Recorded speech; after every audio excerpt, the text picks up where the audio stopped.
আজকের এই গল্পটি আপনার হৃদয় কাঁপিয়ে দেবে।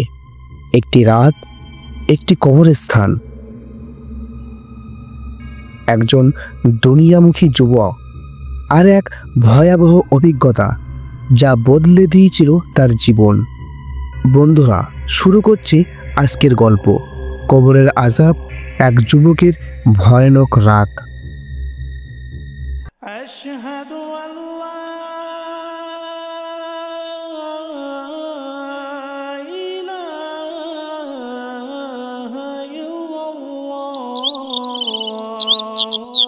সাব্বির ছিল একজন সাধারণ তরুণ, বয়স মাত্র 25 বছর, মা বাবার একমাত্র সন্তান। কিন্তু নামাজে সে সম্পূর্ণ গাফিল। আল্লাহর ভয় বলতে কিছুই ছিল না তার। একদিন সে হঠাৎ করে গ্রামের বাড়িতে যায়, কারণ তার দাদুর ইন্তেকাল হয়ে গিয়েছিল। জানাজা নামাজ শেষে গ্রামের এক বৃদ্ধ আলেম এসে তার হাতে একটা কাগজ ধরিয়ে দেন। আর সেই আলেম বলে, বেটা, তুই যদি সাহসী হোস, আজ রাতেই কবরস্থানে গিয়ে একটু সময় কাটা। তুই কিছু একটা দেখবি আর তোর জীবন বদলে যাবে। সাব্বির এই কথা শুনে হতবাক হয়ে যায়। একজন অচেনা আলেম তাকে কেন এমন কথা বলল? সে একটু ভয়ে পেয়ে যায়, আবার কৌতূহলে পড়ে যায়। সাব্বির সেখান থেকে গ্রামের বাড়িতে ফিরে আসে। সেখানে কিছুক্ষণ বিশ্রাম করে যখন সন্ধে ঘনিয়ে এলো, মনে পড়ে গেল সেই ইমাম সাহেবের কথা। সে কবরস্থানে যাওয়ার জন্য প্রস্তুতি গ্রহণ করলো এবং বাড়ি থেকে বাহির হয়ে কবরস্থানের রাস্তা ধরে সে পথ চলতে শুরু করলো। পথ চলতে চলতে হঠাৎ দূর থেকে একটি কান্নার আওয়াজ ভেসে আসলো। সাব্বির থমকে গেল, আবার চলতে শুরু করলো। চলতে চলতে সে আবারও এক চিৎকার শুনতে পেল। সাব্বির কবরস্থানে পৌঁছে গেল। তখন একটি কণ্ঠ ভেসে আসলো, আল্লাহ, আমাকে আর একবার সুযোগ দাও, আমি তওবা করব। সাব্বিরের হাত পা কাঁপতে শুরু করলো। তার চোখে ভয়, তার পা পিছাতে চায়, কিন্তু সে চলতে থাকে সামনের দিকে। সাব্বির একটি পুরাতন কবরের কাছে গেল, আর যেতেই মাটি যেন কেঁপে উঠল। সে দেখে কবরের উপর ভেসে উঠেছে এক কালো ধোঁয়ার মতো ছায়া।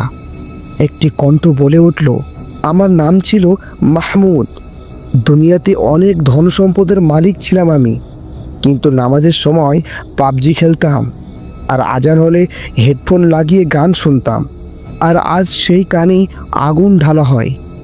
সাব্বির পাথরের মতো দাঁড়িয়ে যায়, তার গলা যেন শুকিয়ে যায়।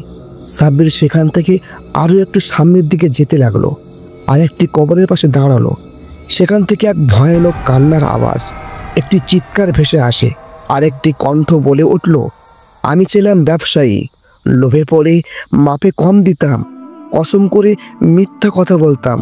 এখন আমার জিহ্বা কেটে ফেলা হয়, পুনরায় ভালো করে দেওয়া হয়, আবার কেটে ফেলা হয়, আর এইভাবে আমার আযাব চলতে থাকে। সাব্বির কেঁপে ওঠে। তার মনে পড়ে সেও একবার দোকানে মিথ্যা বলেছিল মুনাফার লোভে।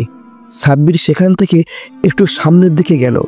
সে দেখতে পেল কবরস্থানের এক কোণায় হালকা আলো দেখা যায়।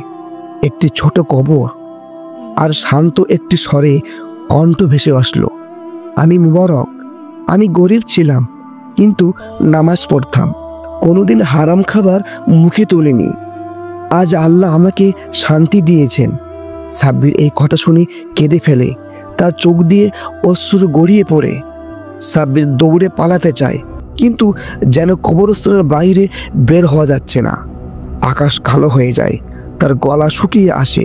এক ভয়ানক কণ্ঠ বলে ওঠে, সাব্বির, তুই যদি আজ ফিরে যাস, তাও মনে রাখিস কবর তোর জন্য প্রস্তুত। এরপর সকাল হয়ে গেল। গ্রামের লোকজন দেখে সাব্বির অজ্ঞান হয়ে পড়ে আছে কবরস্থানের মাঝখানে। সবাই তাকে ডাকাডাকি করলো। সাব্বির চোখ খুলল। সে হাউমাউ করে কাঁদে, আর তার মা এসে তাকে জড়িয়ে ধরল। সে বলল, আম্মু, আমি নামাজ পড়ব, আমি বদলে যাব, আমাকে আর এই দুনিয়ার মোহে ডুবে থাকতে দিও না। সেই দিন থেকে সাব্বিরের জীবনে আসে এক আমূল পরিবর্তন। সে আজান হবার সাথে সাথে নিয়ম করে নামাজ পড়ে নেয় এবং কোরআন তেলাওয়াত করে। সমস্ত হারামের কাছ থেকে সে বিরত থাকে। বন্ধুরা, সাব্বিরের মতো যেন আমাদের পরিণতি না হয়। আজই আমরা ফিরে আসি আল্লাহর পথে, আজই শুরু করি নামাজ, তওবা করি, কবরের জবাব প্রস্তুত করি। আর ভিডিওটি যদি আপনার অন্তরে কোনো পরিবর্তন আনে, তবে এই ভিডিওটি শেয়ার করুন, যেন আরও একজন সাব্বির ফিরে আসে আল্লাহর পথে। শাহিন ইসলামিক মিডিয়া চ্যানেলের সঙ্গে থাকুন, ইমান জাগান, মানুষকে বদলে দিন। আসসালামু আলাইকুম ওয়া রাহমাতুল্লাহ।